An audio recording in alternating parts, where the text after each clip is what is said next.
বদনজর বদনজর শব্দটির সাথে আমরা কম বেশি সকলেই খুব দারুণভাবে পরিচিত। বদনজর হচ্ছে খারাপ দৃষ্টি, অশুভ দৃষ্টি। আমরা দেখবেন অন্য একজনের ভালো দেখে ওইটার দিকে খারাপ নজর দেই, আরে অমুকে ভালো হয়ে গেল, একজনের বাচ্চাটা অনেক সুন্দর, আপনি ওই বাচ্চাটার দিকে তাকায়া বলেন এই বাচ্চাটা এত সুন্দর, আমার বাচ্চাটা এমন কেন? অর্থাৎ আপনি সৌন্দর্যকে সহ্য করতে পারেন না। এই যে আপনার ভিতরে একটা হিংসা, পরশ্রী কাতরতা, হিংসাত্মক মনোভাব নিয়ে অন্যের ভালোর দিকে যখন কেউ তাকায়, তখন ওই ভালো ব্যক্তিটি, যার সৌন্দর্য ভালো, অর্থ সম্পদ অনেক আছে, আলহামদুলিল্লাহ আল্লাহ দিয়েছেন, শুকরিয়া, ওই মানুষটা তখন বদনজরের কবলে পড়ে যায়। এই জন্য আমরা অন্যের ভালো দেখার পরে বলবো আলহামদুলিল্লাহ আল্লাহ তুমি তাকে অনেক ভালো সম্পদ দিয়েছ। একজনের বাচ্চার চেহারাটা অনেক সুন্দর, আপনি বলবেন যে মাশাআল্লাহ বাচ্চাটা অনেক সুন্দর। তার মানে আপনি যদি কারো সৌন্দর্যের প্রশংসা বলেন যে খুব ভালো, তাহলেও বদনজর লেগে যাওয়ার সম্ভাবনা 99%। কিন্তু আপনি যখন সৌন্দর্যের বর্ণনা অর্থাৎ সৌন্দর্যের প্রকাশটা যখন এইভাবে করবেন যে তার চেহারাটা মাশাআল্লাহ অনেক সুন্দর, তখন এইটা তার জন্য দোয়া হয়ে যাবে। আমাদের প্রশংসা কখনো বদনজর হয়ে যায়, আমাদের প্রশংসা আবার কখনো দোয়া হয়ে যায়। এই জন্য মুসলমান তার পরতে পরতে সব সময় একে অন্যের জন্য দোয়া করবে, কারণ আল্লাহ রাব্বুল আলামিন কোরআনের মধ্যে জানিয়েছেন চমৎকার কথা, আল্লাহর তাআওয়ানু আলাল বিররি ওয়াত তাকওয়া ওয়ালা তাআওয়ানু আলাল ইসমি ওয়াল উদওয়ান। আমরা একজন আরেকজনের কল্যাণকামী হয়ে যাব, আমরা একজন আরেকজনের বন্ধু হয়ে যাব। এজন্য কবি বলেছেন অন্য কারো শোকের তাপে সঙ্গী হলে ঠিক তোমার শোকে সঙ্গী পাবে, এটাই স্বাভাবিক। এজন্য আমরা সবসময় অন্যের ভালো কামনা করব, আমরা অন্যের ভালো চাইব।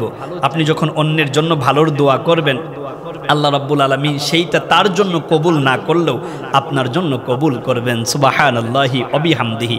আমি কথা বলতেছিলাম বদনজরকে নিয়ে। এই যে খারাপ দৃষ্টি, অশুভ দৃষ্টি, এইটার কারণে তিলে তিলে মানুষ শেষ হয়ে যায়, আবার বদনজরের কবলে পড়ে অনেক মানুষের মরণও হয়ে যায়। এই জন্য খবরদার, আমরা অন্যের দিকে যখন তাকাবো তখন কোনোভাবেই যেন পরশ্রী কাতরতায়, হিংসাত্মক মনোভাব, খারাপ দৃষ্টিতে কিংবা আমার চাহনির মধ্যে যেন কোনো রকম খারাপই না থাকে। এই বিষয়গুলো দারুণভাবে আমাদেরকে খেয়াল রাখতে হবে। যদি আপনার কারণে কোনো ভাইয়ের ক্ষতি হয়ে যায়, কিয়ামতের ময়দানে আপনি আল্লাহর সামনে কেমনে দাঁড়াবেন, জবাবদিহিতা কেমনে করবেন? আল্লাহ রসুল বলেছেন, খুব দারুণভাবে আল্লাহ নবী আমাদেরকে শিখিয়েছেন, কারণ আমাদের শিক্ষাগুরু হচ্ছে জনাবে মুহাম্মদুর রাসূলুল্লাহ সাল্লাল্লাহু আলাইহি ওয়াসাল্লাম। আল্লাহ নবী বলেছেন আন-নাযরু সাহমুম মিন সাহামুন ইবলিস। মানুষের খারাপ নজর, বদ নজর, এইটা শয়তানের তীরের চাইতেও জঘন্য। আস্তাগফিরুল্লাহ। আপনি একজনের ভালো সহ্য করতে পারেন না, একজনের বাচ্চার চেহারাটা সুন্দর, এটা আপনি সহ্য করতে পারেন না। দেখবেন যে অনেক ক্ষেত্রে ছোট্ট বাচ্চারা খুব বেশি কান্নাকাটি করে, রাতের বেলায় ঘুমায় না, আপনি সঙ্গে সঙ্গে আপনার বাচ্চাকে রুকিয়া করেন, আল্লাহর কোরআন দিয়ে আপনার বাচ্চাকে ঝাড়ফুঁক করেন, দেখবেন আল্লাহর কোরআনের বরকতে আর নবীজির দেখানো হাদিসের আমল, নবীজির দেখানো এই কোরআনের আমলে আপনার সন্তানটা পরিপূর্ণ সুস্থ হয়ে যাবে।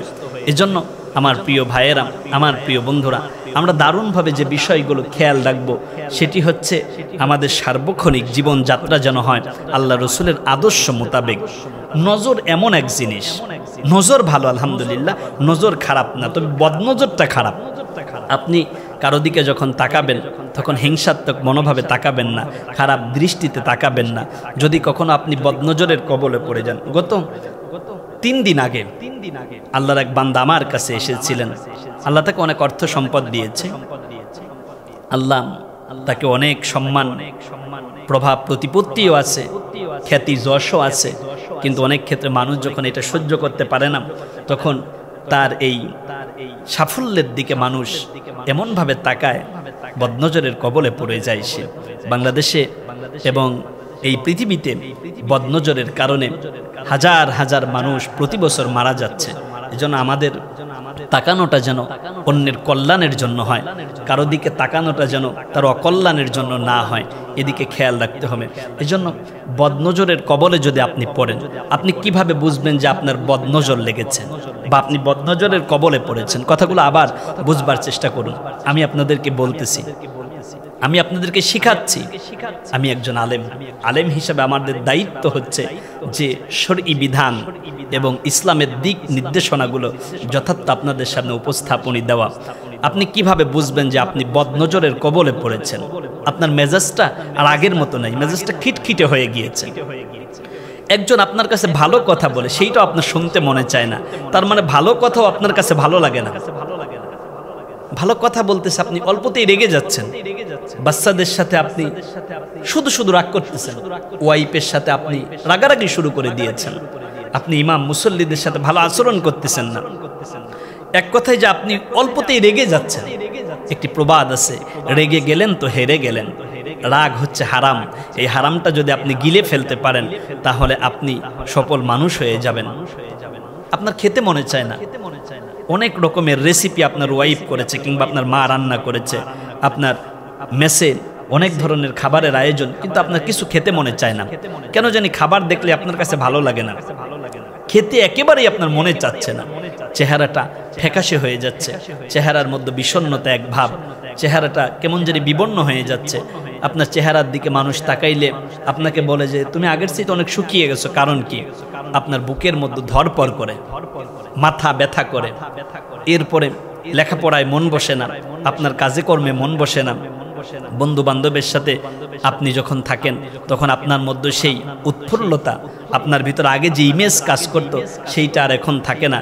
এই বিষয়গুলো যখন আপনি পরিলক্ষিত করবেন, যখন বুঝবেন যে আপনার ভিতরে এই বিষয়গুলো বারংবার আপনাকে তাড়া করতেছে, তখনই আপনি বুঝবেন আপনি বদনজরের কবলে পড়ে গিয়েছেন।